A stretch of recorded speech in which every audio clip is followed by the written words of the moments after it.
আমি কি বলতে চাইছি কটা দা বোঝো, এই যে পরোটাটা এরপরেই মাংস তুলে দেয়, এরপরে এগুলো কি, এগুলো তো আমার ব্যবসার জিনিস না। শোনা, তুমি দাও না, তোমার বাড়ি থেকে তোমার কেউ পাঠালো কিছু, সেটা রেখে দিলাম, বাড়ি গিয়ে খেলাম। না, এই পরোটার মধ্যে কেন শুধু মাছ মাংস আনা যাবে না, তাই তো? এরকম কিছুই না, 80 টাকা। আচ্ছা, আমি এই বিষয়টা পরে আগে আমি ভাঙিয়ে বলে নি।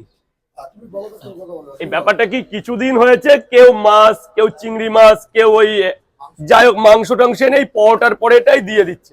তখন প্রচুর কাস্টমার থাকে, একে সেই অসুবিধা। তারপর কি আমি বলেছি এই পকেট পরোটা দিয়ে সবকিছু খাওয়া যাবে, এটা আমাকে কেন খাওয়াচ্ছ, এটা তোমরা নিয়ে খাও না, আমি তো খেয়ে থাকি। আর আমার কথা হচ্ছে, আমাকে যদি খাওয়ানোর ইচ্ছাই হয় কিছু, তাহলে তোমরা বাড়িতে নিয়ে খাওয়াও না। এখানে তো 5 জন খেতে আসে না, এখানে কি হয়, এগুলো মাছ মাংস ডিম। আবার দেখলাম হরলিক্স দিয়ে পরোটা নিচ্ছে। হ্যাঁ, আমার ফ্যামিলি মেম্বাররা বকেছে, ওরা পছন্দ করে না, জোর করে করে, জোর করে। আবার হরলিক্স দিয়েও খাওয়া যায়? হ্যাঁ, এগুলো কোন ধরনের?